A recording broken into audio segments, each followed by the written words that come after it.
The infant refused to rest. Evening after evening, 15-month-old Tyler wailed the instant his mother positioned him in the bassinet until their Labrador retriever Scott entered the room. Then tranquility. Michelle thought it was peculiar. Her relatives thought it was risky. But when she installed a surveillance camera to observe what was genuinely occurring in that space after nightfall, what she uncovered left her paralyzed in shock. One action, one wordless act of guardianship, what this dog had been performing for weeks would revolutionize everything she believed. She understood about devotion, the sleepless struggle. Michelle hadn't experienced genuine rest in 9 weeks. Her eyes appeared sunken, surrounded by shadows that no makeup could conceal. Every evening had transformed into warfare, and she was defeated. Tyler would shriek the instant she lowered him into the bassinet, his small fists balled, his complexion crimson with rage or terror. She couldn't distinguish anymore. She attempted everything, different textiles, sound machines, warmer temperatures, cooler temperatures. Nothing succeeded. Perhaps he's experiencing separation anxiety, her sister suggested during a video call, but Michelle could detect the uncertainty in her tone. He's 15 months old. Jenny, this isn't separation anxiety. Michelle's voice fractured. She stood in the living room staring at lukewarm tea she'd microwaved twice. I don't understand what's troubling him. But there was one solution that functioned, and it frightened her. Scout, the yellow Labrador, had been with them since before Tyler's arrival. A gift from her late grandmother. Calm-natured, affectionate, never hostile. But recently, something had shifted. Every time Tyler cried, Scout would materialize at the bedroom doorway. He was erect, eyes focused on the bassinet. And every time Michelle relented and allowed the dog to remain, Tyler would cease crying within moments. That's abnormal, her colleague Andrea said when Michelle mentioned it at the office. Dogs shouldn't be that proximate to infants during sleep. What if he becomes territorial? What if something occurs? The words embedded themselves in Michelle's consciousness like thorns. What if something occurs? She began observing Scout more intently. The way he lingered near the bedroom. The way he followed her whenever she carried Tyler. Was it protection or something else? Fixation?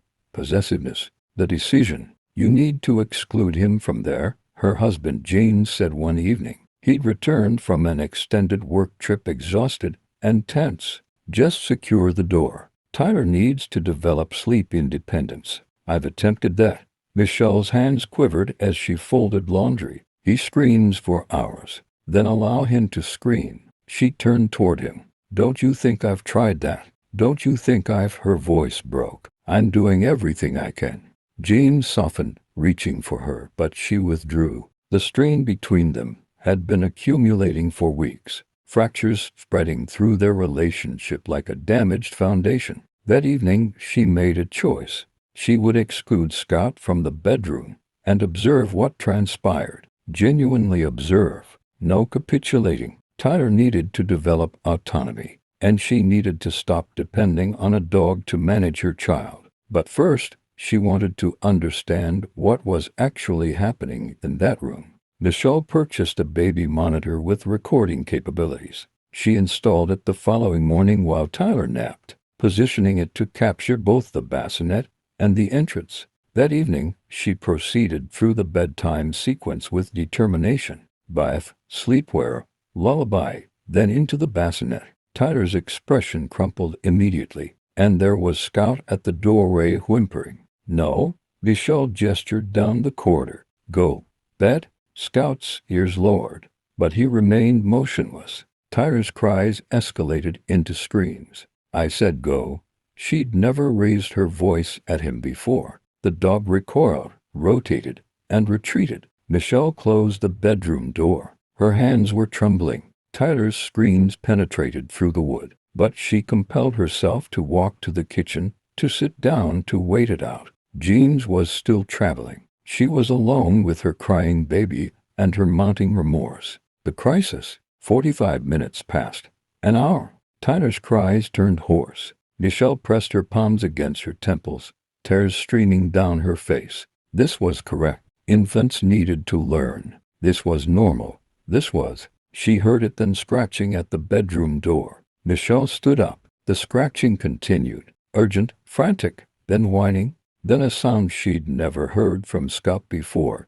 A deep, persistent bark that made her chest tighten. Something was amiss. She sprinted down the corridor, pulse racing. When she threw open the bedroom door, Scott rushed past her directly to the bassinet. But he didn't attempt to climb in. He stood on his rear legs, front paws on the rail, and pressed his nose against Tyler's torso. The baby was still crying, but there was something in the way. Scott was behaving, frantic, focused. "What are you?" Michelle started to pull him away, then froze. Tyler's breathing sounded unusual, labored, and his face in the dim glow appeared flushed.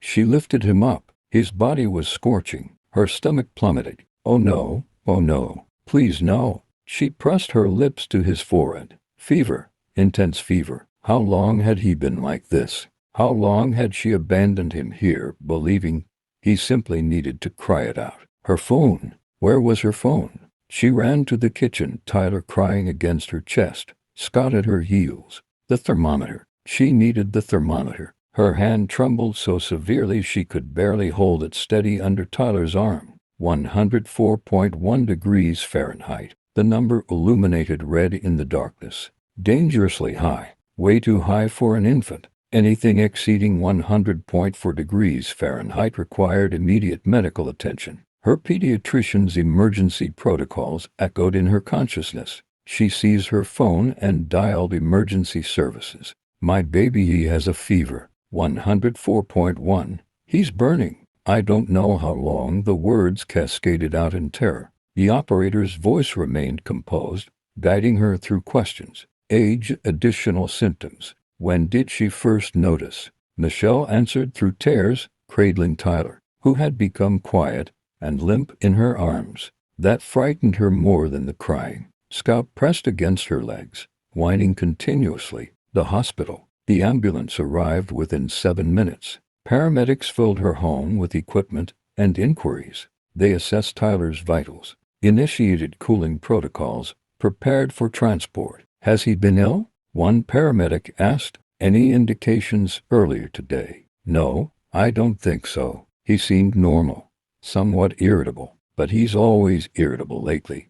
Michelle felt nauseous. "I thought he was just resisting sleep." I thought. She couldn't complete the sentence because she'd thought her baby's distress was behavioral. She'd thought Scott was the issue, and the entire time, Tyler had been becoming sick, and only the dog had understood. At the medical facility, they reduced Tyler's fever with medication and cooling methods. The pediatrician examined him comprehensively: ears, throat, respiratory system. After what felt like an eternity, she approached Michelle's bedside with a chart. "He has acute pneumonia," Dr. Sullivan explained. "Early stage, but progressing rapidly. The fever escalated quickly, probably spiked within the last couple of hours. You did the right thing bringing him in immediately." Michelle's throat constricted. "I almost didn't. I secured the door. I was going to let him cry all night." Dr. Sullivan's expression softened.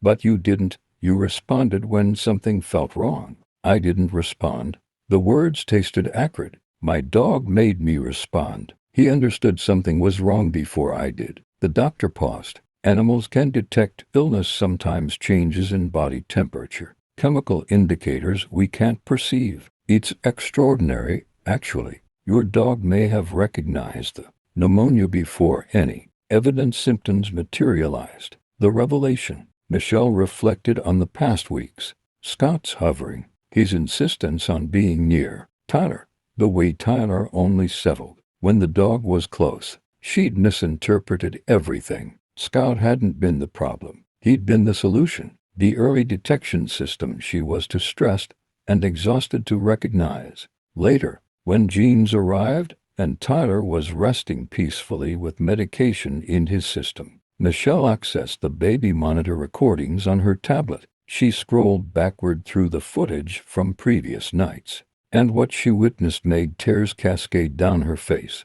There was Scout, night after night, positioned beside the bassinet with his head elevated, watching. Whenever Tyler stirred or whimpered, the dog would stand, place his paw gently on the baby's chest through the bassinet bars, and wait until Tyler settled, sometimes for minutes, sometimes for an hour. Scout barely rested, remaining vigilant, protective, attuned to every breath and movement.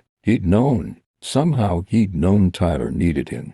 Jeans watched the footage over her shoulder. "I told you to keep him away," he whispered, his voice thick. "I almost insisted." "We didn't know," Michelle said, but the guilt settled heavy in her chest regardless. The new understanding. They brought Tyler home 3 days later with antibiotics and strict monitoring instructions. When they walked through the entrance, Scout was waiting, tail wagging tentatively, as if uncertain of his reception. Michelle positioned the car seat down and knelt before the dog. She wrapped her arms around his neck, burying her face in his fur. "I'm sorry," she whispered. "I'm so sorry. You were protecting him, you know, and I didn't trust you." Scout's tail wagged harder. He licked her face, then moved past her to the car seat, sniffing Tyler carefully, gently. That evening, Michelle did something she'd vowed she wouldn't do. She relocated Scout's bed into the bedroom,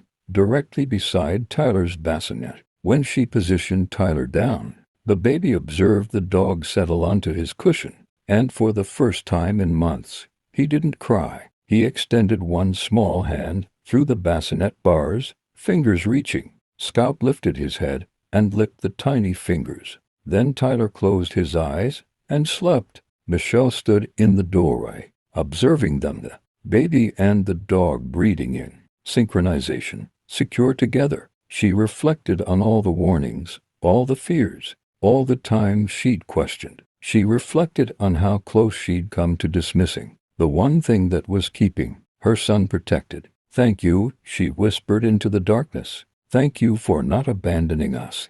Scott's tail thumped softly against the floor. He didn't require words to comprehend. He'd understood all along what his purpose was, not just to comfort, but to guard, not just to love, but to protect. And he would continue doing it every night, every moment he was needed. The truth about protection. From that evening forward, Scott rested in the bedroom, and Tyler, finally liberated from the pain no one else could perceive, slept peacefully through the night. Sometimes the most crucial voices are the ones that cannot articulate. Sometimes protection emerges not from our vigilance, but from the instincts of those who love without conditions. Michelle had learned that the boundary between danger and security can be guarded not by our comprehension, but by the wordless wisdom of a devoted heart. What we dismiss as peculiar behavior may be the very thing rescuing us from threats we cannot yet perceive. And sometimes the family member who